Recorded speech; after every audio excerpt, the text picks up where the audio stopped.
പിറന്നാൾ ദിനത്തിൽ സൈനികരുടെ ധീരതയെ പുകഴ്ത്തി പ്രധാനമന്ത്രി നരേന്ദ്രമോദി. മധ്യപ്രദേശിലെ പൊതുചടങ്ങിലാണ് ഓപ്പറേഷൻ സിന്ദൂറിലൂടെ പാക് ഭീകര കേന്ദ്രം ഇന്ത്യ തകർത്ത് സ്ഥിരീകരിച്ച ജെയ്ഷെ മുഹമ്മദ് കമാൻഡറുടെ വീഡിയോ പ്രധാനമന്ത്രി പരാമർശിച്ചത്. വിവിധ ലോക നേതാക്കളും പ്രമുഖരും നരേന്ദ്രമോദിക്ക് പിറന്നാൾ ആശംസകൾ നേർന്നു.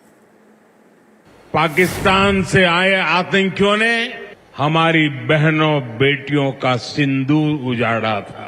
हमने ऑपरेशन सिंदूर करके ആതങ്കി ठिकानों को उजाड़ दिया है. 75ാം പിറന്നാൾ ദിനത്തിൽ ഓപ്പറേഷൻ സിന്ദൂർ വീണ്ടും ചർച്ചയാക്കി പ്രധാനമന്ത്രി നരേന്ദ്രമോദി.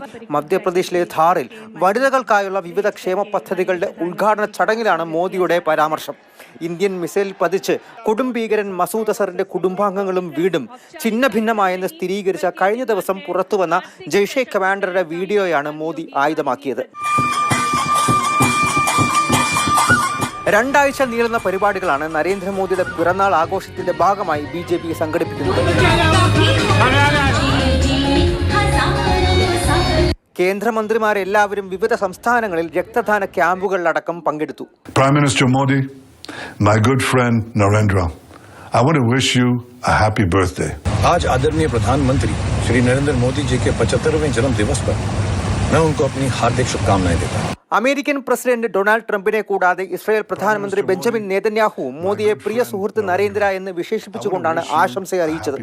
രാഷ്ട്രപതി Droupadi Murmu, Russian president Vladimir Putin, Dalai Lama, New Zealand പ്രധാനമന്ത്രി ക്രിസ്റ്റഫർ ലക്സൺ, ഓസ്ട്രേലിയൻ പ്രധാനമന്ത്രി Anthony Albanese, French president Emmanuel Macron, Italian പ്രധാനമന്ത്രി ജോർജിയോ മെലോനി തുടങ്ങിയ രാഷ്ട്രീയ നേതാക്കളും മൈക്രോസോഫ്റ്റ് സ്ഥാപകൻ ബിൽഗേറ്റ്സും മോഹൻലാലും ഷാറൂഖ് ഖാനും KS ചിത്രയുമടക്കം കലാരംഗത്തുള്ളവരും മോദിക്ക് ആശംസകൾ നേർന്നു. അതിനിടയിൽ മോദിയുടെ പിറന്നാൾ ദിവസത്തെ ദേശീയ തൊഴിലില്ലായ്മ ദിനമായാണ് യൂത്ത് കോൺഗ്രസ് ആചരിച്ചത്. കറുത്ത വസ്ത്രം അണിഞ്ഞ് ഡൽഹിയിൽ നടന്ന റാലി ലാത്തി ചാർജിൽ കലാശിച്ചു. മാതൃഭൂമി ന്യൂസ്, ഡൽഹി.